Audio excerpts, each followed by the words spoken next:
Como escrevem nossos escritores? Quais seus temas preferidos e modos de expressão? As grandes discussões do mundo dos livros.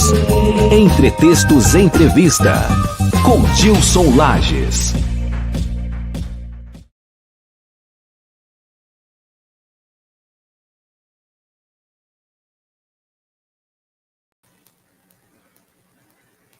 Agora sim, com áudio, vamos então iniciar o nosso encontro de hoje. Hoje teremos um encontro diferente. Hoje o convidado de Entre Textos sou eu. Não estranhe, por um motivo especial. Lançar online uma nova coletânea de haikai produzidos entre 2023 e 2024. A edição ficou pronta no final do ano de 2024, mas só agora achamos propício que ela circulasse. O haikai tem a cara da vida pós-moderna, a vida fragmentada, intertextual, imagética. O livro que lançamos hoje tem o pé no campo, mas será um motivo de alegria para todos nós que amamos a natureza. Essa é a nossa 20ª obra, e a segunda no gênero haikai. Sobre o livro anterior, o livro de haikais, Haikais do Sol, disse o professor e crítico literário Carlos Evandro Martins Eulário. Dilson Lages reúne haikais no estilo tradicional ou clássico, com temática variada: o amor, a solidão, o sentimento da separação, reminiscências da infância, entre outros. Todo o livro é um canto à natureza, focado essencialmente na musicalidade poética. Em suas páginas, o eu lírico celebra o encanto da fauna e da flora piauienses, numa linguagem sensorial e imagística. Árvores, aves, frutas e flores perpassam nos haikais que evocam no leitor uma dada percepção sensória de um instante único e fugaz, conciso e reflexivo. Neste encontro de hoje, usaremos como ponto de partida perguntas que recebemos em formulário específico que circulou online e, em seguida, a outras eventuais perguntas. Muito obrigado a você que nos acompanha. Agora sim, com áudio, vamos então à nossa primeira pergunta. Maria Vitória nos traz o seguinte questionamento. O haikai parece ter uma essência universal, mas, ao mesmo tempo, no Brasil, encontra variações e tendências. O que é o haikai ao modo de Dilson Lages?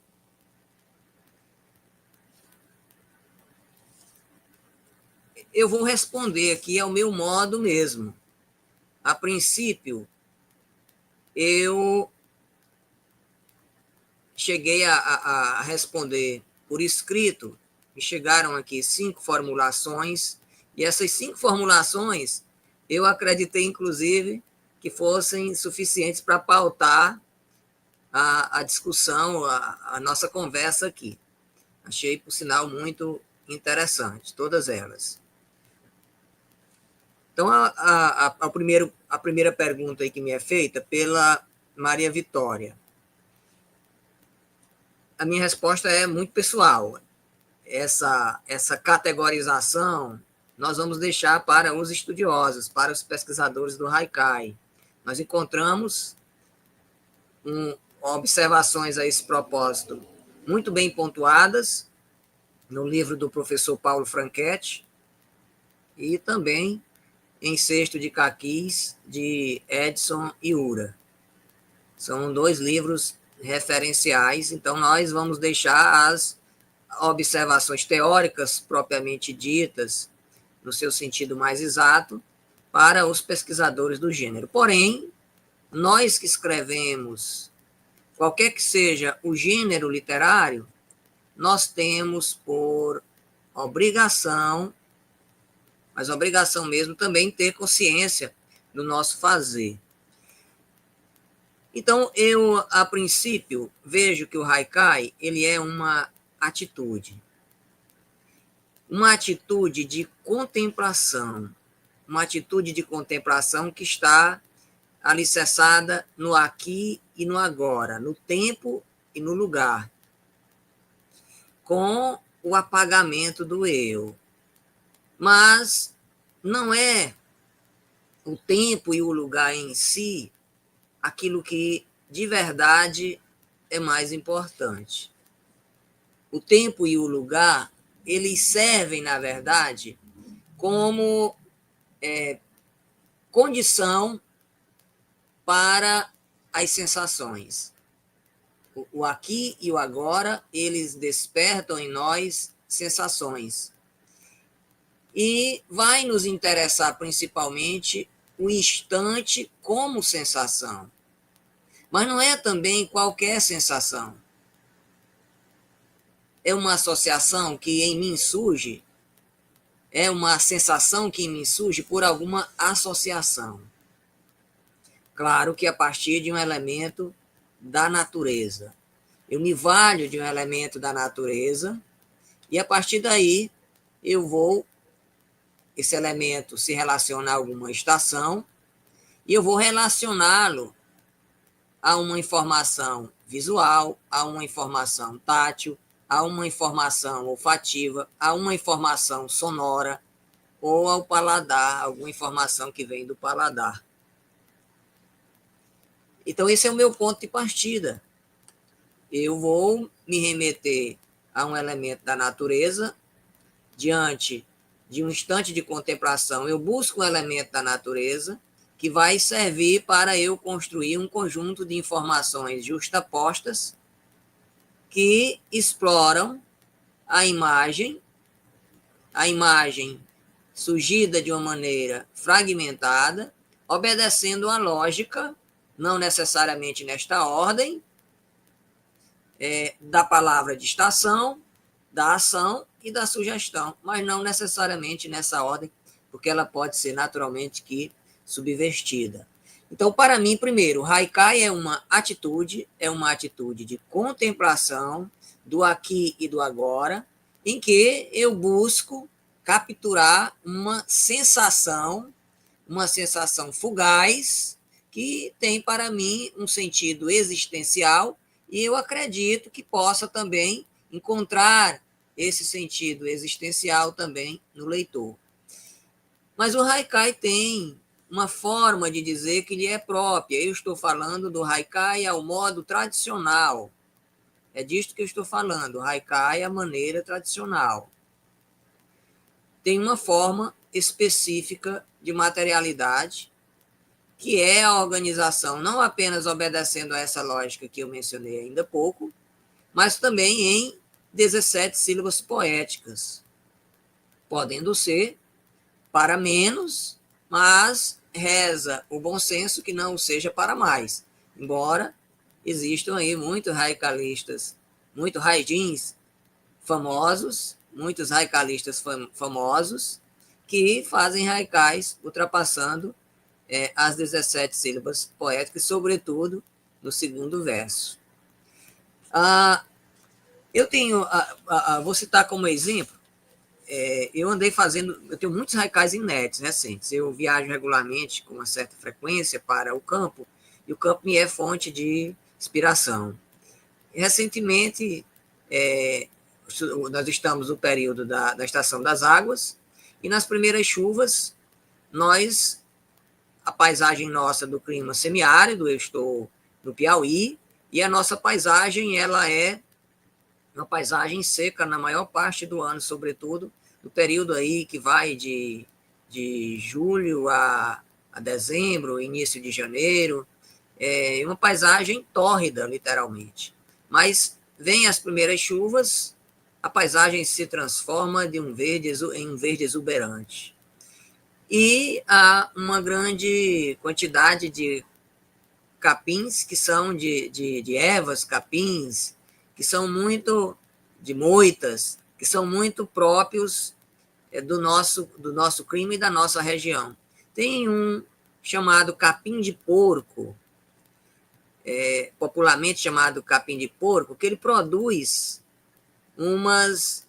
a ponta do capim, ela fica branca, branquinha, em meio ao verde, e você olha ao longe, se tiver em abundância, você tem a presença ali de estrelas, você tem a impressão que está diante ali de um céu estrelado, quando o campo é tomado por aquele capim. Eu fiz um haikai recentemente, estou com ele aqui, inclusive, no celular. Eu sei que tivesse aqui com ele aqui salvo aqui, mas ele não está salvo. E o haikai diz exatamente o seguinte: capim de porco. Estou até com ele aqui na memória. Recentemente eu compartilhei aí nas redes sociais. Capim de porco.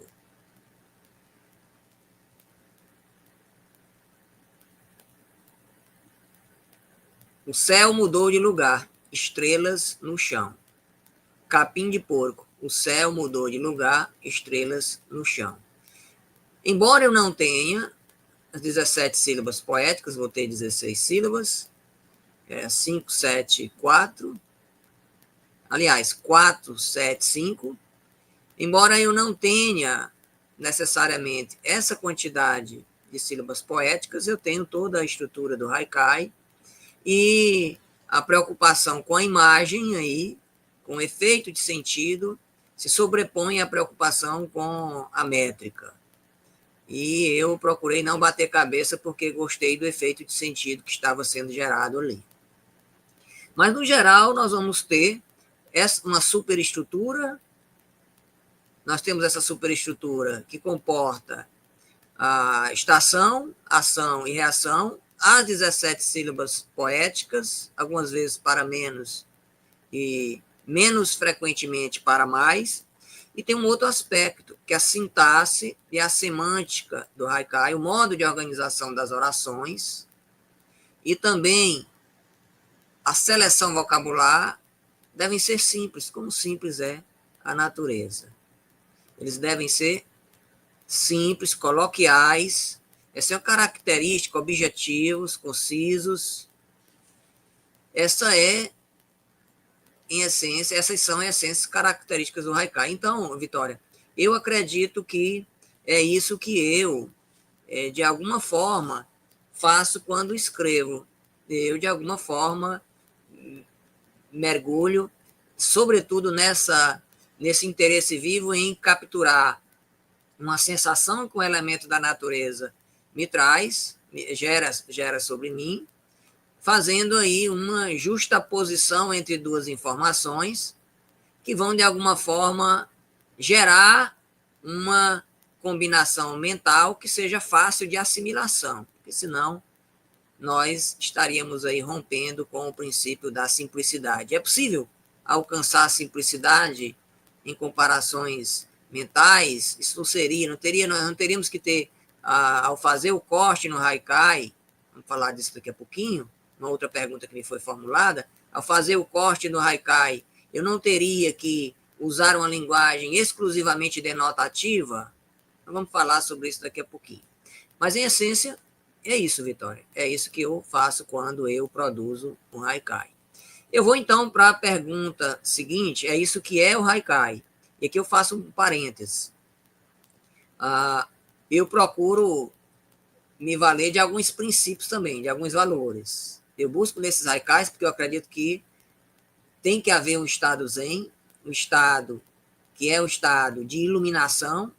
O cotidiano tem que ser visto como um elemento de iluminação, como aquele impacto que você tem diante de qualquer elemento da natureza que seja belo, e de alguma forma você desenvolve comportamentos de paz, de reverência, você cultiva de alguma forma pureza de coração, você de alguma forma cultiva a serenidade. Então, esses valores que estão presentes muito frequentemente no haikai na sua origem, no Japão, eu acredito que eles devem ser cultivados no haikai abrasileirado, nesse haikai que se cultiva tanto hoje no Brasil.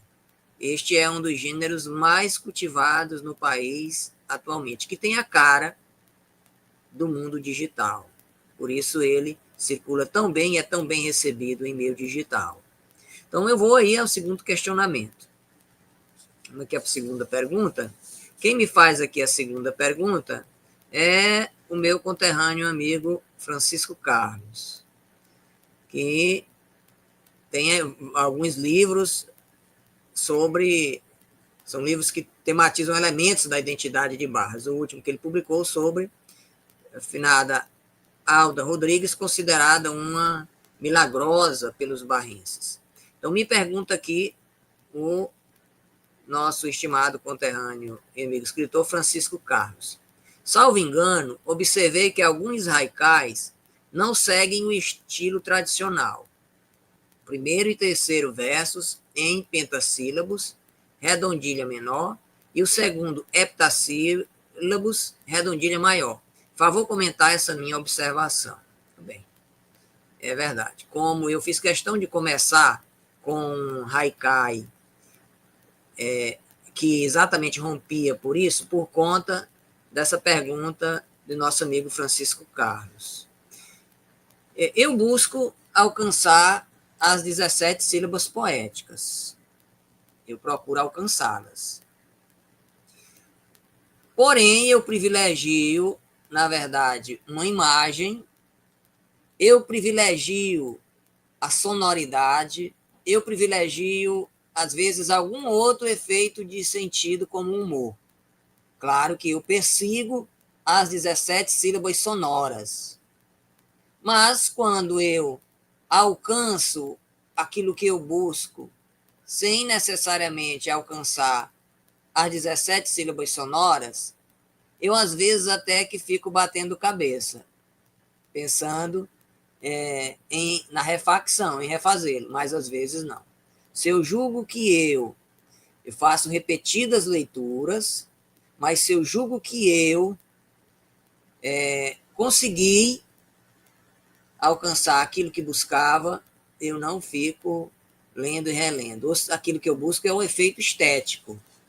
E esse efeito estético é isso que faz com que o haikai cumpra o seu papel.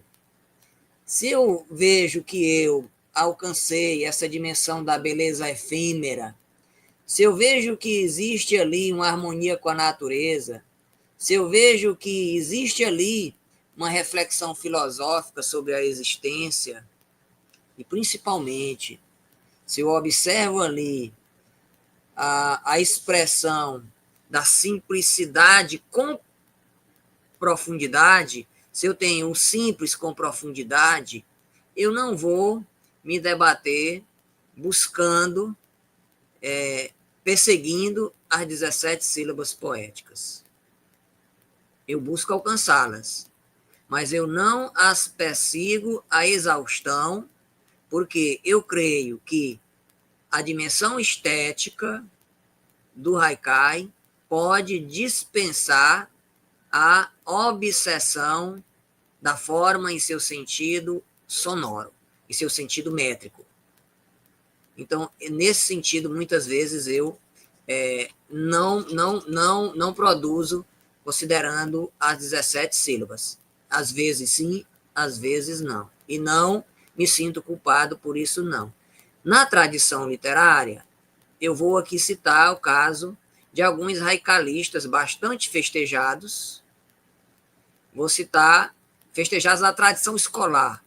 Claro que alguém pode até fazer algum tipo de restrição, mas na tradição escolar é bastante citado o nome de nomes como o Paulo Leminski e também o Milor Fernandes. Eu estou citando dois nomes bastante cultivados, bastante cultuados. E o que o Leminski faz? O Leminski segue a tradição, literalmente, O Milô também segue a tradição, eles se distanciam um pouco da tradição. E o que eles fazem, literalmente? Olha lá, o Leminski, vamos começar aqui pelo Leminski. O Leminski foi tradutor do Bachot, foi tradutor de Busson, e ele não escrevia haikais tradicionais, pelo contrário, ele reinventou o gênero. Ele está entre os autores bastante lidos do gênero. Ele reinventou o gênero. Por que ele reinventou? Não apenas ele introduziu elementos da cultura brasileira lá no léxico, como também muitos de seus haikais utilizam elementos urbanos. Nós vamos encontrar lá a essência do haikai. Ele, de fato, vai trabalhar lá simplicidade, síntese, a epifania, que é esse momento de iluminação, mas ele vai trazer elementos da poesia moderna, principalmente o humor, o aspecto lúdico da linguagem, a presença da narratividade e outros elementos, porque muitos de seus haikais recebem influência do concretismo. Então, ele desmonta a sintaxe, subverte a sintaxe para introduzir esses elementos considerados elementos modernos aí, que surgem, que são cultivados no Brasil depois de 1940, esses elementos do concretismo. Aqui eu me refiro ao elemento do concretismo. Tem um haikai dele que ele define haikai da seguinte maneira: haikai, 3 versinhos sem porquê. Eu vou repetir. Haikai, 3 versinhos sem porquê. Ele desconsiderou completamente aí a métrica.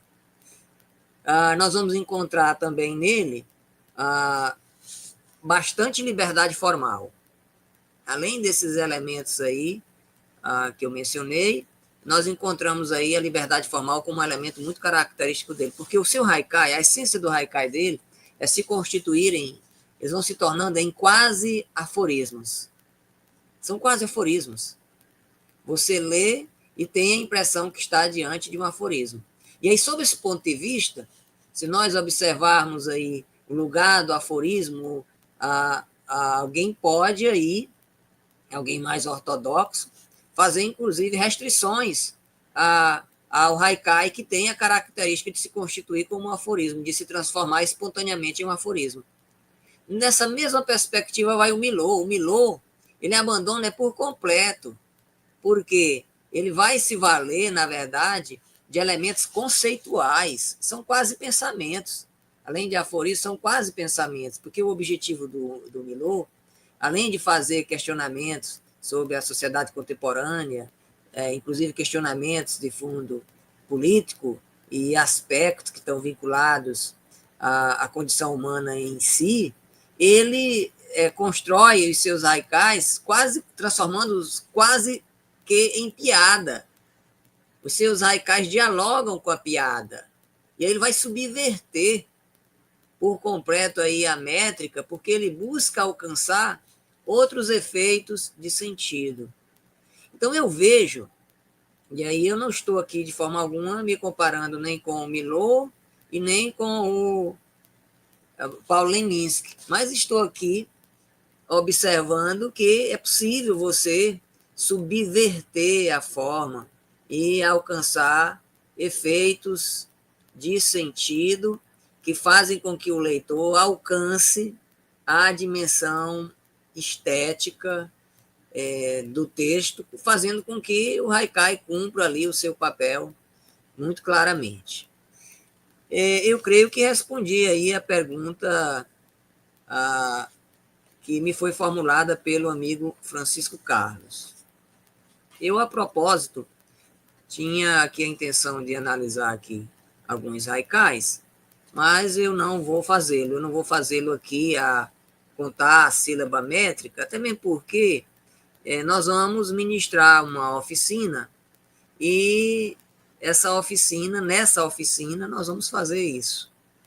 Contar sílabas métricas, vamos pontuar alguns aspectos relacionados a essa questão com maior profundidade. Então, Jones coletivo de leitura Barras do Maratauã, poeta, tem um cordel do Jones, publicado lá em Entre Textos, na seção Livros Online de Entre Textos, título Barras em Cordel.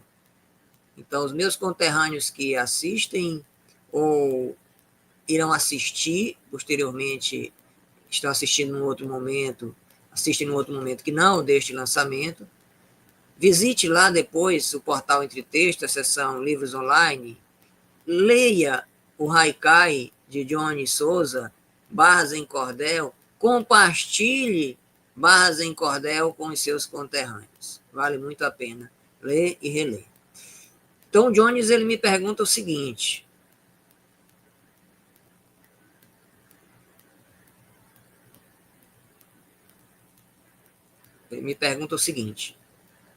como você equilibra a simplicidade característica do Haikai com a profundidade filosófico e emocional que a natureza evoca? E de que maneira a impermanência dos elementos naturais reflete a transitoriedade da própria existência humana em suas composições? Veja aí o que está pontuando o Jones. Como você equilibra a simplicidade do Haikai com a profundidade filosófica e emocional, de que maneira a impermanência dos elementos naturais reflete a transitoriedade da própria existência humana em suas composições. Eu vou voltar para repetir a segunda pergunta daqui a pouquinho. É uma pergunta profunda, a pergunta que nos formula aqui o Jones. Vou tentar aqui responder. Veja bem, eu creio que eu utilizo muito, com uma certa regularidade, os tropos, as figuras de linguagem em haikais. Você me pergunta, isso não é retórica, Dilson? Isso não anula a condição desse gênero, que é expressar uma sensação de maneira fugaz e simples? Isso não anula essa condição que está na essência desse gênero? Eu utilizo de diversas formas. Eu utilizo de maneira subliminar e, às vezes, utilizo diretamente. Veja só, eu penso que eu busco, sim, o equilíbrio entre a simplicidade e a profundidade filosófica. Penso que a primeira condição para isso é que o verso ele seja natural, ele não seja forçado, aquela sensação seja verdadeira, e para isso eu acredito que ela tem que ser sentida. Embora exista o apagamento do eu muito frequentemente, mas essa sensação ela tem que ser sentida. Então eu venho de uma prática de poemas com um uso muito ostensivo da metáfora. Se você ler lá o prefácio do Sabor dos Sentidos, escrito lá pelo professor Ricardo Araújo, você vai conseguir observar que esse é um elemento que eu persegui durante muitos anos, tentando utilizá-lo de maneira muito consciente. Inclusive, persegui escrevendo também um ensaio de título A Metáfora em texto argumentativo, que depois transformei num livro, que, aliás, deve ganhar uma nova edição em breve. Mas veja só, o que eu faço com a metáfora no Haikai quando ela acontece? Eu não fujo dela, se ela surge, mas eu também não a persigo à exaustão, nem ela e nenhuma outra figura de linguagem. Veja só, nós vamos encontrar haikalistas da tradição como Basho utilizando a metáfora. Nós vamos empregar, sim, nós vamos encontrar o emprego da metáfora em haikais de Basho. Vamos encontrar outros haikalistas da tradição também fazendo uso dela. Ainda que ela não esteja na essência da criação do gênero, quando nós construímos qualquer que seja a analogia, ela vai surgindo espontaneamente. Quando eu tenho lá uma palavra de corte e duas informações justapostas, eu tenho, de alguma forma, uma comparação que está sendo feita ali mentalmente. Muito já se estudou a metáfora e se concluiu que toda analogia ela vai se transformar espontaneamente em metáfora. O clássico tratado da argumentação de Perreu e Albrecht Tecker já demonstraram isso. Há um estudo clássico, Metáforas Vivas do Cotidiano, de Lafon e Johnson, acho que pronunciei corretamente, que também trabalha essa questão. Mas eu não vou aqui discutir isso teoricamente, não. O que eu quero dizer é que eu tento fazer com que a metáfora ela funcione como gancho frio. Ela funcione como gancho frio. E o que significa dizer? O tempo inteiro nós encontramos pessoas habilidosas no cotidiano usando metáforas para se aproximar de seu interlocutor. O tempo inteiro. Então, vamos encontrar, inclusive, autoridades que o fazem muito intencionalmente, recorrendo à partida de futebol, recorrendo a situações do cotidiano, domésticas, a situações domésticas, ilustrando com pequenas histórias que vão se constituindo em metáfora, espontaneamente se constituem em metáfora. Então, quando nós construímos um haikai, é possível que isso também possa acontecer, que ao usar um corte e as informações que são justapostas, as sensações que são justapostas, isso também aconteça com muita naturalidade. Claro que o haikai não tem nesse elemento sua condição de existência, ele tem na presença de um elemento, nem é obrigatório que eu tenha a palavra de estação, porque nós temos haikais urbanos. Mas eu, classicamente, como me valho de elementos da natureza, eu procuro realizar o corte, mas tenho haikais também de objeto único, que eu não tenho a presença do corte, que me interessa, que se apresenta para mim apenas uma imagem. De repente eu olho para um céu no início da manhã que está tomado de nuvens e que anuncia que vai chover, de repente eu escrevo: no alto dos olhos movem-se morros de nuvens em camadas cinzas. No alto dos olhos movem-se morros de nuvens em camadas cinzas. Eu fiz esse haikai hoje, exatamente quando eu ia a caminho do trabalho, ele me veio espontaneamente, sem que eu o provocasse. Eu estava parado num semáforo, eu não fiz nada que tinha a ver com o semáforo. Eu só olhei, o haikai não é urbano, eu estou na cidade, mas fiz um haikai com todas as características da natureza. E eu simplesmente olhei para o céu e me veio lá que aquelas nuvens estavam muito altas, mas não eram só elas que estavam altas, estavam também os olhos que as contemplavam. Os olhos que viam naquelas nuvens, não apenas nuvens, mas enxergavam naquelas nuvens morro. Tá? Enxergavam naquelas nuvens morro. E, naturalmente, a sua condição era feita de camadas cinzas, que eu usei, a princípio, em neblina cinza. E eu acabei mudando, eu vou pensar depois com calma nisso. Então, veja só. Automaticamente eu tenho aí morros de nuvens, que é uma metáfora, todo mundo vai perceber que eu estou, qualquer leitor, penso que sabe que não existe morro de nuvem, vai entender que ali se trata de um morro parecido à nuvem que se parece com o morro, ou um conjunto de nuvens que me dão a impressão de que eu estou diante de um morro. Então, veja só, qualquer leitor consegue ver do alto dos olhos, nessa construção metonímica, meus olhos é que estão distantes, meus olhos, eu olho, mas veja só, o eu aí olha, o enunciador olha, mas ele está exatamente, ele não está, a ideia de que você tem é do transporte, é da transferência do olhar para o lugar para o qual se olha. Então, essa é uma característica. Então, eu posso usar os tropos e isso não se constituir de forma alguma em um impedimento para a construção do haikai, na minha concepção.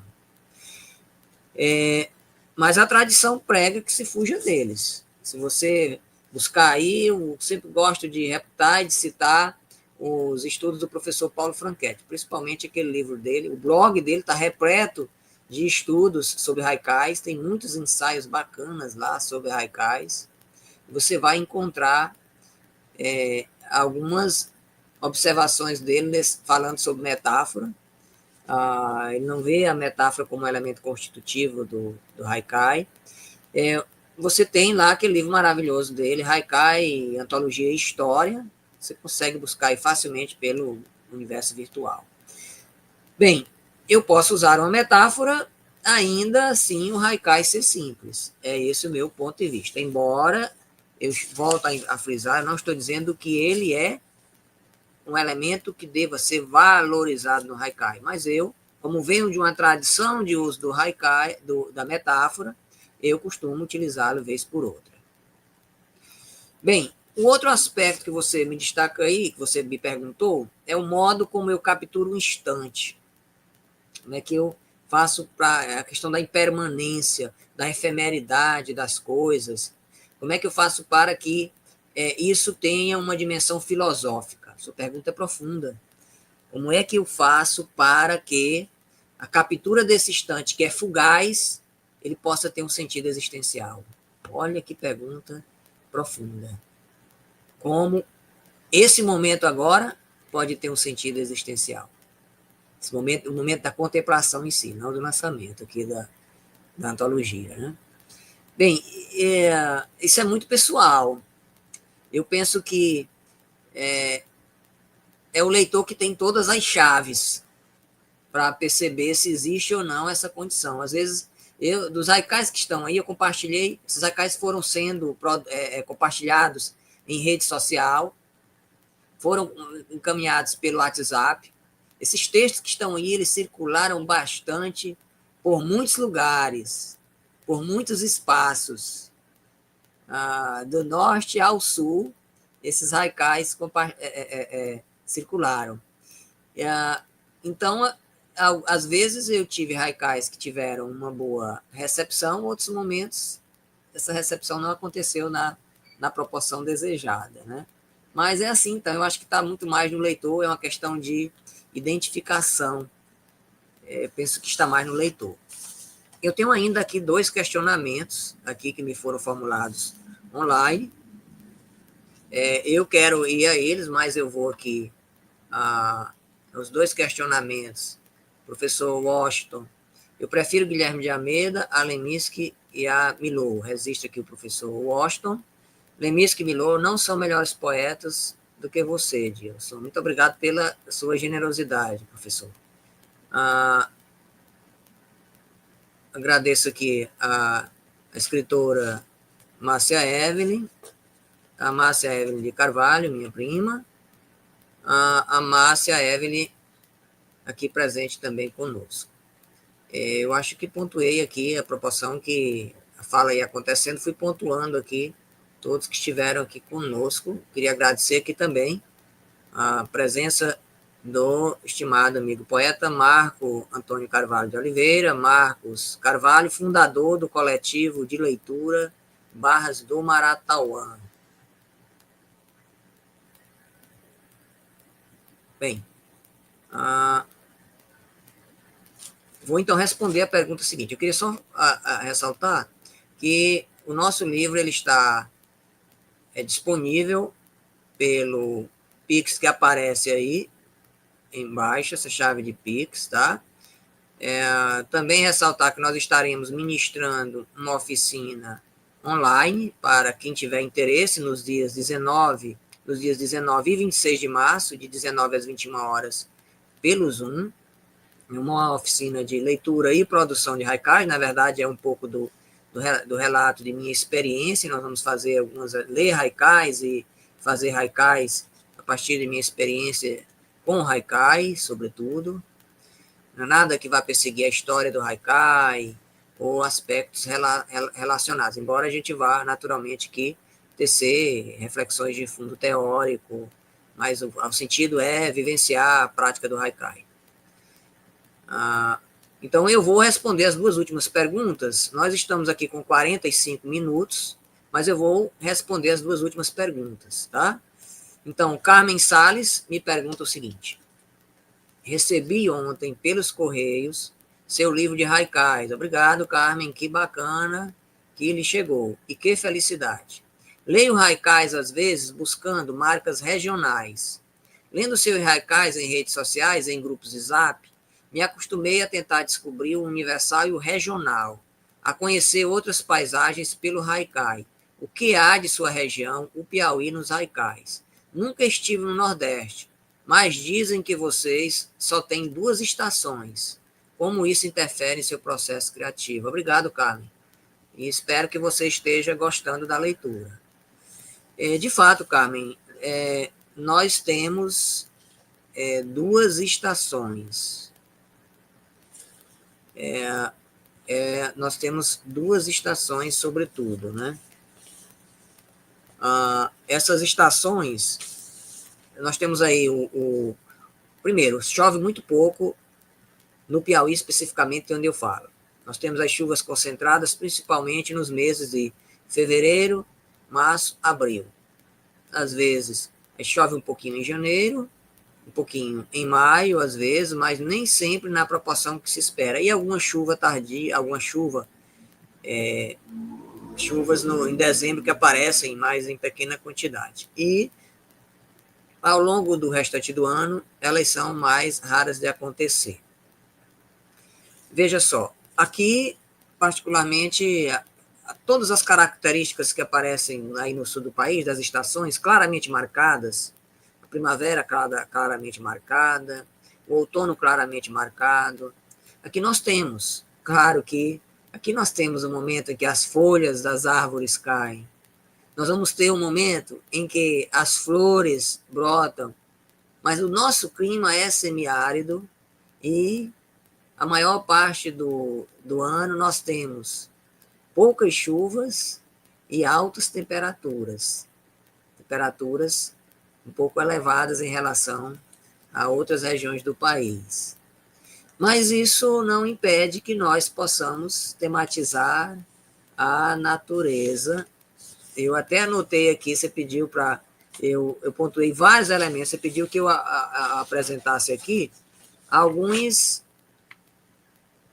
haikais em que a natureza piauiense tivesse demonstrado. Eu vou torcer que os leitores eles localizem nos textos, mas eu quero aqui compartilhar com vocês. Eu vou aqui ver alguns desses haikais com elementos da natureza que são tipicamente nossos.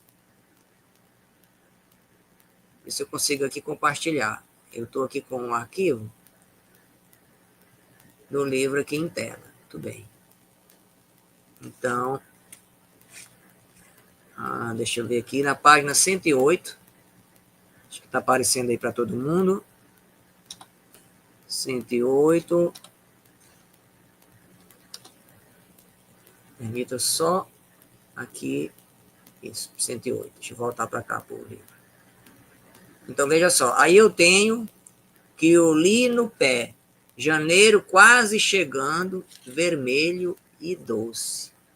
Criuli é uma fruta nativa de regiões de proximidades de riachos. É uma fruta que varia entre o laranja e o vermelho, sobretudo laranja, e é uma fruta que tem um sabor um pouco entre o amargo e o doce, às vezes rancento, mas muito agradável. É uma fruta nativa. E ela aparece quando? Quando as chuvas estão começando, exatamente, sobretudo no início do inverno, em janeiro, que elas começam, vermelho e doce. Janeiro quase chegando, vermelho e doce. Eu vou aqui a um outro haikai, que expressa elemento típico da natureza nossa. Vou aqui a página 77. que, na verdade, é uma árvore que está aí no Brasil inteiro, mas aqui, para o Nordeste, o Piauí tem um sentido muito especial, que é o ipê. Árvore de sol. Ipê pintado de amarelo. Luzes, tantas luzes. Árvore de sol. Ipê pintado de amarelo. Luzes, tantas luzes. Eu não vou comentar o haikai. Eu vou ainda a um outro haikai que está na página 87, também para expressão de um elemento da natureza que é típico nosso. Aliás, eu vou aqui interromper, porque eu tenho aqui a fotografia, eu tenho me valido muito de fotografias quando vou produzir os haikais. Às vezes eu fotografo e utilizo aquela fotografia como suporte do haikai. Consigo capturá-lo aqui, tá aqui. Eu acho que é aqui. Espero que seja essa imagem. Aliás, ela estava até aqui já. Olha só. Eu capturei isso aí na roça. Flor de guabiraba. Espumas flutuantes na alvura dos galhos. Olha que beleza. Este pé de guabiraba tomado de flores, um cheiro encantador. Você olhar para contemplar este pé de guabiraba e ter a impressão que você está diante de espumas que flutuam. Eu tenho aí metáforas, e isso não deixou de ser simples. Não há nenhuma complexidade em ler este poema, em ler este haikai. Bem, são vários haikais aqui que eu tenho elementos que são tipicamente próprios do Piauí, mas claro que nós temos elementos que têm uma universalidade. Eu vou suprimir aqui. Muito bem, eu vou ao último questionamento. Eu vou aqui ao último questionamento que me foi formulado.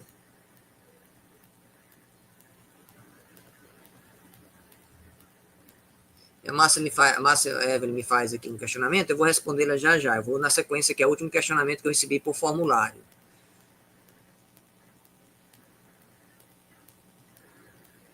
Silvia me pergunta o seguinte, felizmente Silvia não anotou lá o seu nome completo no formulário, apenas um número de telefone, eu não vou aqui, naturalmente, declinar. Não sei se Silvia nos acompanha, mas tem a possibilidade de vê-lo posteriormente, caso não esteja aqui entre nós. Ela me pergunta, usar a natureza como ponto de partida é condição indispensável para escrever haikais? Pergunta interessante me faz a Silvia. Nós temos aí uma grande quantidade de haikais urbanos, haikais que vão fazer referência à condição existencial, à condição humana, a partir do semáforo, do trânsito congestionado, a partir de elementos da solidão e do anonimato das grandes cidades. Mas não é esse o haikai que eu produzo. Não é o haikai com elementos urbanos, é o haikai que se aproxima mais do haikai tradicional, na sua acepção de relação direta com a natureza. E aí isso me faz lembrar do seguinte, a natureza, e por que eu valorizo tanto ela? A natureza é simples. A natureza nos permite ou nos estimula a observar os detalhes. A natureza humaniza, ela nos põe em contato com a pequenez da condição humana e com a grandeza do mundo natural. Nós humanos nos julgamos superiores, nós julgamos que a natureza existe para nos servir, existirmos a quem será que se destina. Eu vou aqui me valer aqui a canção, a célebre canção. E acabamos, às vezes, degradando, transformando os espaços sem o controle e a preocupação devida com a natureza. As consequências surgem, né? Mas essa pergunta da natureza, que é tão importante, que estabelece, gera em nós uma grande satisfação, em todos nós que devolve para nós a energia que é fonte de serotonina. Vou entrar aqui na discussão por esse viés, né? Que não é a minha praia. Mas a natureza que é fonte de tanta satisfação e de tanto vigor, ela é, no meu entendimento, a condição necessária para o haikai que eu produzo. Pode ser que eu venha produzir num outro momento um haikai com outras características, esse haikai dito urbano. Eu até tenho um projeto de fazer um haikai que tenha outra característica, mas isso eu não vou antecipar aqui, não. Isso me faz lembrar de duas situações. A primeira é que, quando eu entro, eu passei a fazer isso regularmente. Todas as vezes que eu entro num espaço de grande circulação pública, eu procuro observar que tipo de ornamentação existe nesse espaço. Se é um lugar privado, claro que tem algum tipo de ornamentação, um quadro, ou tem alguma decoração, com certeza, que vai buscar algum efeito de sentido. Eu busco perceber onde é que tem algum elemento da natureza. Eu passei a observar onde existia, por esses espaços onde transito, onde havia a simulação de elementos naturais. Eu entrei certa vez numa clínica e ela estava tomada de decoração às paredes, elementos da natureza. E eu tive a minha curiosidade foi de transitar por todo o espaço, procurando onde era que a natureza estava representada concretamente. Onde, que lugar ela se fazia ver. E a minha decepção foi grande, porque ela só estava realmente nas paredes. Havia uma grande decoração com esses adesivos próprios para a parede, em muitos espaços daquele lugar. E aí, então, eu fiz um haikai, que ele está aí na página 37 do livro. Deixa eu ver se é a 37 mesmo. Olha o que diz o haikai.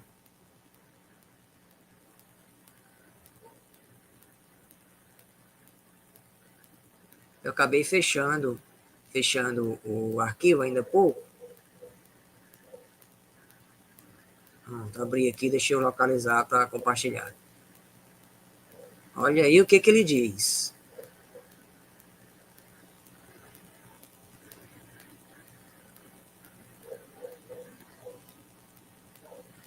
Na página 37, são 210 haikais. O que eu li aqui é muito pouco em relação ao conjunto da obra. Olha aí. É claro que eu usei do humor.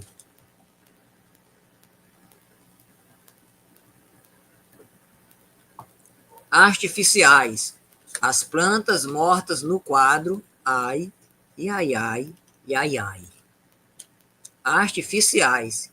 As plantas mortas no quadro, ai, e ai, ai, e ai, ai. Na verdade, todo o espaço estava tomado de plantas artificiais. Eu achei aquilo bonito, mas um grande despropósito. Poderia estar ali realmente a natureza concreta. E isso me faz ver, eu pensar também, eu fiz um haikai que é um haikai de urbano, associando o som de um sino com o picolé, com o carro de picolé, o som da catedral, o som de uma igreja central de Teresina. Acontece ao meio-dia o som do sino, e é quase que o momento em que um picolé transita pelo espaço onde trabalho, e o carro do picolé ressoou quase que no momento do sino. Então eu fiz um haikai que fazia referência exatamente a uma similitude entre o som do carro do picolé e o som do sino da igreja. E eu li para um amigo de trabalho, depois ele me perguntou onde está a natureza. Eu persigo tanta natureza, me dei conta de que realmente eu fiz um haikai urbano, com todas as características do haikai, mas um haikai urbano. Eu agradeço, vou aqui voltar às perguntas que me foram formuladas, aqui fora das perguntas que me chegaram no formulário. A Márcia me pergunta o seguinte: Dilson, você vê como a essência ou o embrião de um texto maior? Já fez esse exercício? De um haikai gerar um conto, por exemplo? Eu não fiz esse exercício, mas é um exercício muito valioso. A discussão, o Haikai, nós poderíamos ler aqui um Haikai e, naturalmente, que um Haikai gerar aqui uma discussão de 30 minutos, 40 minutos. Fazemos aqui muitas leituras a partir dos implícitos que pode se estabelecer a partir da leitura daquele Haikai. O Haikai favorece muito isso. Tanto que a capacidade de reflexão do leitor é algo muito determinante para que o Haikai seja lido também com a profundidade que ele é capaz de gerar. Por trás de sua simplicidade, é possível fazer muitas ilações, é possível chegar a muitas conclusões e a muitas percepções. João Luiz aqui, o Dr. João Luiz me pergunta exatamente o seguinte: meu caro Dilson, parabéns por mais um rebento. Aproveitando, gostaria o que você acha do Haikai heterodoxo, ou seja, aquele que da tradição japonesa apresenta os 3 versos. Muito bem. Eu particularmente persigo também, eu creio que o Haikai também deva ter 3 versos. Embora, às vezes, eu desconsidere as 17 sílabas poéticas, não mais do que 17. Às vezes eu faço Haikai com 16 sílabas, às vezes até menos. Mas eu vejo que a essência do Haikai, ela deve ser preservada, o que não significa dizer que a literatura, como manifestação de linguagem que possa subvertê-lo. Há muitas restrições, por exemplo, ao Guilherme de Almeida. Acredita-se que ele trouxe a sua experiência de parnasiana para o Haikai e fez ali, na verdade, um microsoneto.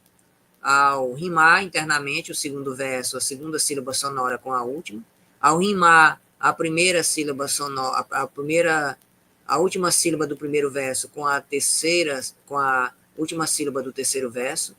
Então, eu não vejo, eu penso que existem muitas formas de materialização do Haikai. Eu, particularmente, procuro buscar a tradição e creio que a voz, que seria muito própria do meu Haikai, está no uso das analogias.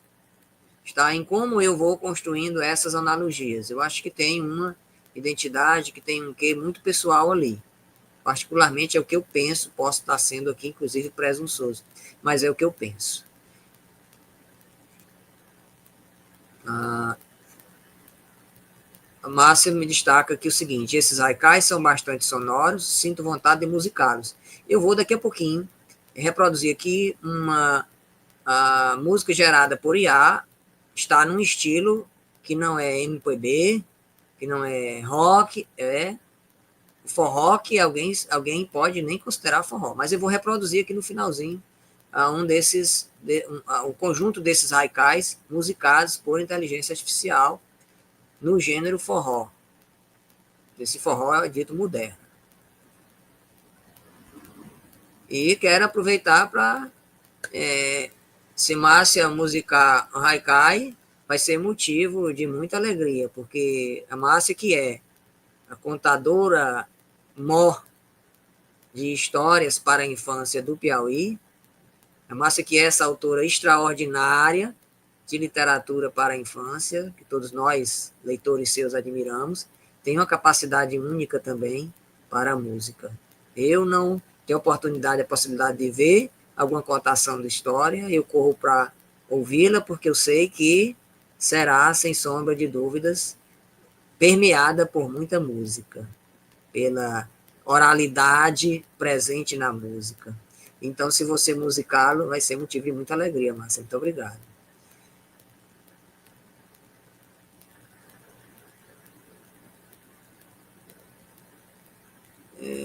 Bem, na verdade, eu tento perseguir a tradição, mas acho que é possível você subverter a linguagem. Cada um escolhe o caminho que achar que pode alcançar os efeitos de sentido capazes de gerar a qualidade estética no texto. Então, eu quero agradecer a todos aqui, eu vou aproveitar para pontuar, vou reforçar aqui, Joaquim Neto Ferreira, João Luiz Rocha, Johnny Souza, Dona Aline, Osmália Lira, deixa eu voltar aqui, Almocamp, Vera Lúcia, minha querida esposa Aldaíris, William Feitosa, João Batista, João Luiz, Marcos Carvalho, Hernani Jatirana, Wilton Lopes, William Feitosa, Márcia Evelyn, Washington Ramos, Chagas Botelho, Francisco Carlos, a todos vocês que estiveram conosco neste encontro de hoje, muito obrigado. Entre Textos e Entrevista, retorna na semana que vem, conversando sobre a literatura do Piauí e de outros espaços, buscando sempre encontrar forma, tema e a identidade que faz com que todos nós amemos e exaltemos o texto literário. Muito obrigado a vocês e nós vamos findar aqui ouvindo a canção gerada por IA a partir de Haikais de Estação Natureza. Vamos ouvir.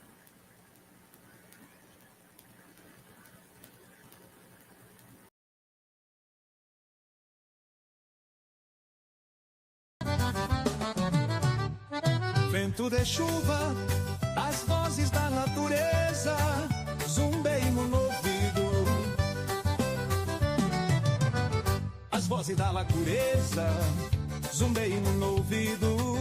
As vozes da natureza zumbem no ouvido. Sussurro do vento, urra, urra nas janelas, a chuva passando. As vozes da natureza zumbem no ouvido. Fios d'água molham meus olhos, a plantação.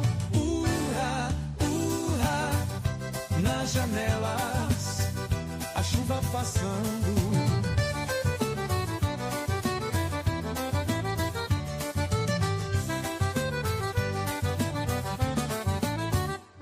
Vento de chuva, as vozes da natureza zumbem no ouvido. Sussurro do vento, urra, urra nas janelas, a chuva passando. As vozes da natureza zumbem no ouvido. Fios d'água molham meus olhos, a plantação. Urra, urra nas janelas, a chuva passando.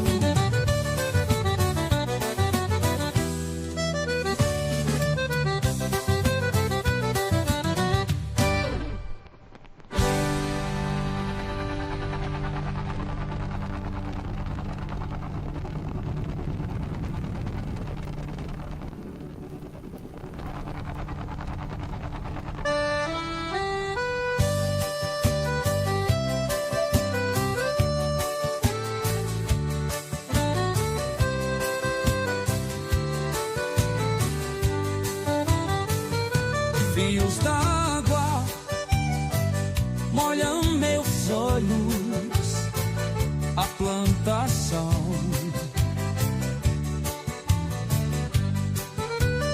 Urra, urra nas janelas, a chuva passando.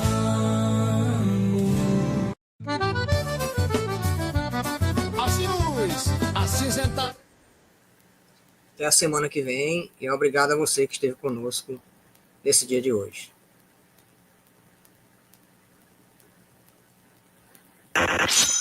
Como escrevem nossos escritores? Quais seus temas preferidos e modos de expressão? As grandes discussões do mundo dos livros. Entre Textos Entrevista, com Gilson Lages.